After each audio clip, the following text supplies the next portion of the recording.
ये डायग्राम गलत हुआ, देखो कितनी माइनर मिस्टेक से 20-30% बच्चे गलत हो गए। और एग्जाम ना एक्चुअली में देखो बोर्ड का एग्जाम होता है ना तो आपको मार्क्स मिलते, टीचर कहता है अच्छा बच्चे ने यार यहाँ पे थीटा गलत कर दिया, ठीक है 3 मार्क्स का सवाल है, 1 मार्क तो दे ही देता हूं या 1.5 मार्क दे ही देता हूं। नीट उसका उल्टा एग्जाम है, अटेम्प्ट करा बेटा और अधूरी इंफॉर्मेशन से -1। तो या तो बिल्कुल ना आता हो और आता हो तो सटीक आता हो। समझ रहे हो मेरी बात? इस तैयारी में आपको ये चीज समझनी है। अगर आप अधूरी इंफॉर्मेशन के साथ एग्जाम में जाओगे सबसे बुरा हाल आपका होगा। आपसे लाख गुना ज्यादा बेटर वो बच्चा परफॉर्म कर जाएगा जिसको कम आता होगा। आपने बहुत कुछ पढ़ा लेकिन अधूरा पढ़ा, कॉन्फिडेंस के साथ नहीं पढ़ा, रिटेन नहीं करा, आप ज्यादा पिटोगे फिर। या तो बहुत अच्छे से आता हो कि भाई ये सवाल मेरे को पता है, रेजोल्यूशन कैसे, वेक्टर कैसे, इक्वेशंस कैसे, सॉल्व कैसे करना है, तभी करो, अदरवाइज छोड़ दो सवाल। अदरवाइज एक एक मार्क पे हजारों हजारों बच्चे लात मार करके निकल जाएंगे आगे। समझ रहे हो? तो इस चीज का ध्यान रखना है। अगला सवाल, जल्दबाजी नहीं करनी है, ठीक है? ये एग्जाम जब मैं पोल दे रहा हूं ना बेटा, ये एग्जाम की प्रैक्टिस ही है। आप क्वेश्चन रीड करते हैं, कॉपी पर डायग्राम बना, सेम चीज करनी होती है। आप अपना क्वेश्चन पेपर जब आपको दिया जाएगा, मैं आपको पोल दे रहा हूं, सारे बच्चे ट्राई करिएगा, जब आपको एग्जाम में मिलेगा, तो इसलिए कहता हूं ना तुक्के मत मारना, ईमानदारी से करो। गलत हो जाए तो आप सीखोगे, अच्छा यार ये चीज मेरे से गलत हो गई। तो तुक्के मार रहे हैं ना, वो बहुत बड़ा ऑप्शन मिस कर रहे हैं। आप एग्जाम में क्वेश्चन रीड करते हो, डायग्राम बनाते हो, सॉल्व करते हो, फिर मार्क करते हो। तो ये इस प्रोसेस में भी गलती हो जाती है। 112 क्वेश्चन है तो उसका 113 में मार्क कर दिया, 50 वाले का आंसर 49 में मार्क कर दिया, और सीरीज में मार्क करते हुए जा रहे हो सारे सवाल, आखिरी में देखा भाई एक गलत, सारे गलत। बहुत बच्चे पूरे मतलब तैयारी में ऐसे हो जाते हैं, फाइनल एग्जाम में जाकर के एक सवाल उन्होंने मान लो 48 क्वेश्चन छोड़ दिया, सपोज कि अभी मेरे को नहीं हुआ, 48 छोड़ दिया, 49 से उसने 10-12 सवाल करे थे। अब उसने क्या करा, मार्क करना स्टार्ट करा और ध्यान से उसने 48 जो ब्लैंक छोड़ना था, 49 वाला आंसर 48 में भर दिया और लिखते चला गया। और जब मार्क कर दिया तब पता लगा अरे भाई ये तो ब्लंडर हो गया, गए 10-15 सवाल। अब आप उसको री रेक्टिफाई नहीं कर सकते, आपके पास ऑप्शन नहीं है। सीबीटी कंप्यूटर बेस्ड टेस्ट में ये ऑप्शन तब भी बेनिफिशियल होता है, आप अपना ऑप्शन को रिव्यू कर सकते हैं, क्वेश्चन को रिव्यू कर सकते हैं, और आपको अगर ऑप्शन चेंज करना है आखिरी में ऑप्शन चेंज कर सकते हैं। लेकिन ऑफलाइन में ऐसा नहीं होता, एक बार मार्क कर दिया, निशान पड़ गया, आप सोचोगे यार हल्का सा पड़ा है ना, दूसरा बी ऑप्शन था, मैं गलती से ए पर सर मेरा निप पड़ गया, मैं बी वाले को मार्क कर देता हूं। लेजर से चेक होता है, अगर वो डॉट आ गया, ऑब्स्ट्रक्शन हो गया, दैट मींस आपने मल्टीपल आंसर मार्क करे, वहां नेगेटिव आएगा ही आएगा। तो सोचो कि कितना प्रेजेंस ऑफ माइंड चाहिए वहां पर। सारे बच्चे एक कह रहा है लेजर से चेक होता है, हाँ बेटा वो मशीन लेजर से ही चेक करती है।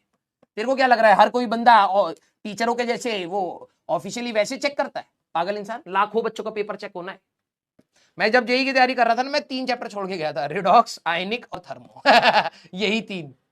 यस, इसीलिए नहीं गए टफ है, टीचर अच्छा नहीं था हर घटिया बच्चा यही सोचता है अपने ऊपर भाई साहब मैंने एक बार नहीं सोचा कि मैं भी तो घटिया हो सकता हूं, नहीं, हमेशा टीचर में कमी निकाल रहा था मैं, अबे नहीं पढ़ा पा रहे हैं यार, नहीं नहीं नहीं, देखो हो नहीं पाया है, आसान आसान टॉपिक पढ़ लिए थे हम लोगों ने, हम कह रहे हैं ऐसा थोड़ा ना कि हमारे में कमी है, देखो ये भी तो पढ़ के बैठे हैं, सारी यूनिट्स एंड डायमेंशन आती है हमें, हाँ फोर्स का MLT -2 आता है, ये सही नहीं है यार, ये नहीं पढ़ा पा रहा है हमें, हाँ इलेक्ट्रॉन का प्रिंसिपल क्वांटम नंबर, ये सब जो छोटी मोटी सी चुटर पुटर चीजें वो सारी हमने रट रखी, ठीक है।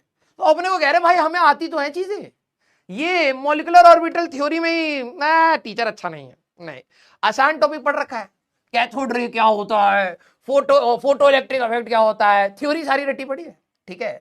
सवाल एक लगाया नहीं है भाई साहब, कॉन्फिडेंस भाई साहब बहुत तेज है, टीचर को हम गरियाए पड़े, ना ना ना ना ये नहीं करा पाएगा यार, नहीं हो पाया, देखो यार श्रोडिंगर की इक्वेशन नहीं बता पा रहा है ढंग से, होता क्या है, साई क्या होता है सर, अब उन्होंने कहा साई एक मैथमेटिकल फंक्शन है, साई स्क्वायर एक होते हैं, probability of finding an electron है, नहीं समझ आ पाया, अरे तेरे को वैसे ही नहीं समझ आना था, हाँ सारे बच्चे, हाँ आ जाओ आ जाओ, सर सिलेक्शन कैसे हुआ फिर, अरीबा बेटा वही तो मैं तुम्हें बता रहा हूं, जितना पढ़ो वो सटीक तरीके से पढ़ो, जो नहीं समझ आ रहा कोई दिक्कत नहीं, भाड़ में जाए, ठीक है।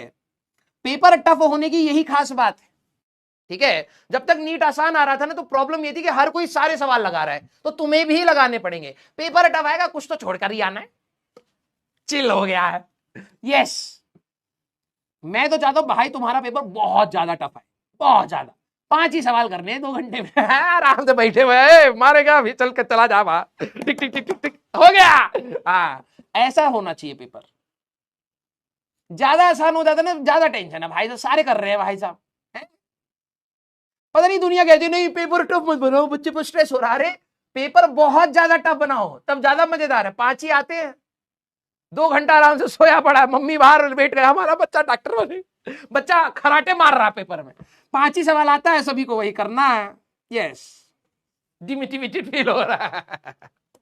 अरे भाई सही बता रहा हूं, जितना ज्यादा पेपर टफ आएगा उतना ही फायदेमंद है। कम क्वेश्चन करने पड़ेंगे ना। क्यों तुम फालतू में सोच रहे हो कि भाई साहब सारा का सारा टाइम मैं पेन घिसूंगा? हट, 5 आता है, 5 ही करके आएंगे। यस, आईटी एडवांस में यही खास बात है कि पेपर इतना टफ होता है कि सारे सवाल करने ही नहीं है, चिल मार के बैठे भाई, तो 5-6 सवाल हम पेपर में सवाल ढूंढ रहे, ये तो नहीं कर पाएंगे, ये तो शक्ल से ही गंदा, ओहो ये छोटा है, ट्राई कर रहे, हुआ ही नहीं, हटाओ, ओहो इसका फॉर्मूला याद नहीं है, ओहो ये तो चैप्टर ही छोड़ दे, ओहो टीचर ही खराब था, हाँ बैकलॉग था, ये था वो था।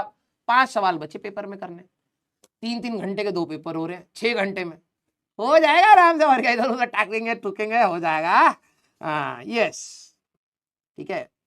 तो सिलेक्शन बेटा सही सवाल करने से होता है, ज्यादा सवाल करने से नहीं होता है। समझिए इस बात को, ठीक है। हाँ, तो थोड़ा सा अपना एटीट्यूड चेंज करिए, हर चीज नहीं पढ़नी है। तुम लोगों के अंदर लीचड़बंदी है, तुम लोग अगर कहीं पर तुम्हें बुफे सिस्टम मिल जाए, खाने के लिए मिल जाए, थाली में सब धर लोगे, खाया कुछ नहीं जा रहा, हालत टाइट है, ठीक है। हाँ यहाँ पर ज्यादा खा लिया, बाथरूम कहाँ कहाँ बाथरूम, हाँ थाली में 2 कुंतल खाना लिया, अब कौन खाएगा? है तुम लोगों के अंदर दिक्कत है, तुम थाली पर हर चीज रख लेते हो लेकिन खाया तुमसे कुछ जाता नहीं है। यस, हर चीज रख लेंगे और पेट भरा पड़ा, थोड़ा सा खाएंगे, ओ मम्मी हमारा पेट ऐठन हो रहा, अंदर नहीं खा पाए, कबाड़े में फेंक रहा, कितना अन्न बर्बाद कर। यही चीज तुम्हारे कंटेंट के साथ भी है। जब तुम्हें पढ़ाया जाता नहीं सर आप वो भी पढ़ा दीजिए, ये भी पढ़ा दीजिए, सर आपने वो टॉपिक उस दिन हमारे स्कूल में कराया था सर, वो भी करा दीजिए, हाँ सब करा दिया, अब सर हमको याद नहीं हो रहा, हमारा बैकलॉग हो गया है। हाँ, हर जगह से लीक ही हो रहा है तू।